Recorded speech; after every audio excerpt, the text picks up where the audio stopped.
Hi, everyone. My name is Rob Switzer, longtime follower, first time Pecha Kucha presenter. Today, I am going to dive into the article written by Michael Horn and Mike Goldstein uh, called Putting School Budgets in Teachers' Hands. What if the end users in the classroom made more purchasing decisions? This is an interesting article and kind of speaks a lot about educational funding in general, the process of budgeting, um, as well as who actually makes the decision in terms of budgeting. And the authors of this article really propose that maybe we should think about a different approach. Uh, in doing some research about the process of budgeting and educational funding and reform in general, uh, it's staggering to actually understand the numbers and the figures that go in. There's $68 billion in the U.S. In educational spending.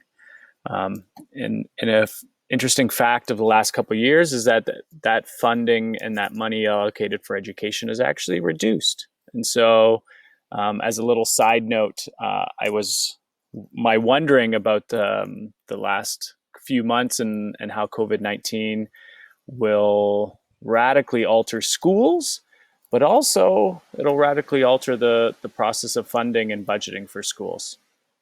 So right now, I would like you to just take a moment and think about how the budget process works at your school. I know many of us who are enrolled in this course are international educators. And so oftentimes when we read articles that are maybe geared toward a more domestic or American market, there are certain things that we need to parse through in terms of what is actually applicable to our schools as international schools and what are more based in the domestic context. So I'd like you to think about how that project process works at your school. Who are all the stakeholders involved? Is there a board or finance committee, heads of department? Are they in charge of the budget? And do you, as the end user, as a teacher, are you involved in that process? Well, the article states that in the US, the budgets and the spending for schools is really centralized. That almost all decisions about what gets purchased for classrooms are from purchasing agents or principals, bureaucrats, tech coordinators, all really at the district level. And so the author really proposes a change about this. He starts, though, with talking about teacher behavior and teacher choices, and how this, in terms of the spending of resources for the classroom, how this is very much similar to human behavior. Engaging, and he makes a comparison, as you can see on the screen, he makes a comparison of choice for spending on teacher professional development with choices of fitness activities in adults. The sector of fitness has yoga, CrossFit, gym, trainers. And as adults, we make a choice. If we don't see the benefits of that choice, we make a change. And so this fitness market, the authors say, is a dynamic, and it's prepared and set up for individual choice and change. However, this is quite different from what teachers experience in terms of the spending of resources and the budgeting for them in the classroom. We all know that if we engage students, if we give them autonomy and give them meaningful choice in their learning, there's higher self-efficacy, there's a confidence, there's an engagement that happens. And so the authors of this say the same thing needs to happen for budgeting and resources, giving teachers more autonomy, giving them meaningful choice, engaging them in the process will involve to higher learning outcomes for students. So in terms of professional development, this is the first part of this process that they talk about. And the authors state that the same model for choice should be given for teachers and PD. And so tailoring it to understand what human behavior and the science of autonomy and learning engagement means. Instead of just one size fits all out of the box PD, teachers should be given autonomy and freedom to use their PD money, and the PD budget should be in the hands of the teachers. So, in the US, I know as international school teachers, many of us do have some autonomy in our professional development learning. But in the US, the authors really paint a picture of this ivory tower, and that the centralized school budget is for everything in terms of the furniture in the classroom, as well as the professional learning for districts and schools. So, the authors say it's now time to test, to experiment, to try something new. And they've suggested kind of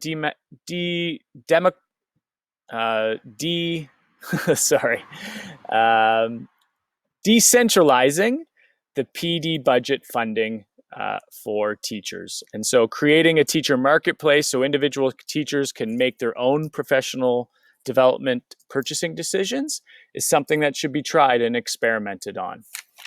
That on top of PD teacher's choice, why not set a teacher-controlled marketplace for budgeting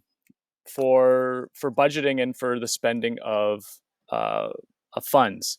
And this can be in an experiment or in a trial. It can be put up against a randomized control of just a business as usual centralized budgeting marketplace. So the authors suggest maybe giving 5% of spending to a school's budget to an individual teacher, and see how they use that autonomy and that freedom to directly impact student learning. So, of course, there are huge hurdles to what the author has given. Taking away this purchasing power from the central offices and from principals is quite a kind of lofty goal. But the hurdles the author suggests might not be as big as that they were a few years ago. The digital age has broken down many barriers. It has connected teachers on a more global level than ever before for their ability to collaborate and to learn from each other. And so the authors state that perhaps the time is ripe for giving some teachers say in the budgeting process. We know that, like I spoke before, that autonomy brings advantages to the teacher. And so creating this autonomy in terms of the spending of funds is something worth looking at. However, after reading the article, I'm a little weary.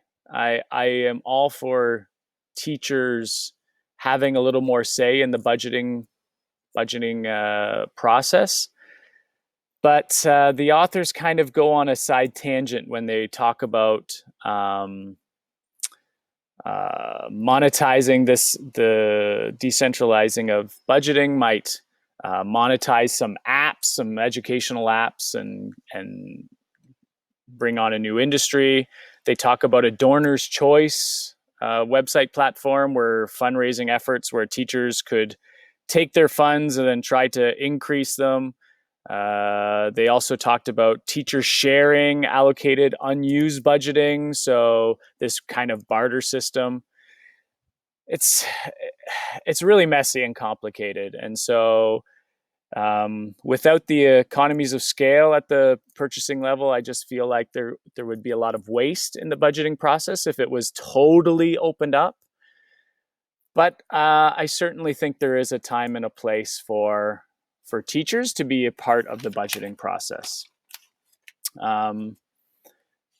So I leave it at this in terms of like where to go. What are the next steps? What is this article's kind of premise about decentralizing the budgeting process and giving some autonomy to teachers? What is the next steps? And so I think they are thinking about teacher support and the classroom and the impact on student learning. But I just would like to pose this little exercise to you as we end here is if you were given, as a classroom teacher, if you were given a percentage of your overall school's budget to use and to plan and to purchase anything you needed for your school year to help students, how would you go about it? Think about it. I'll give you an estimated fund, 15,000. You had $15,000 to spend on any resources you had for your classroom. Where would you go? What would you spend it on? How would you determine what would be the best for your class and your students? So thank you for listening to this Pecha Kucha today. I hope, it is my hope that you took a little bit of it, a little bit of value from it, and started to think about the budgeting process at your school and how best to determine where funds go.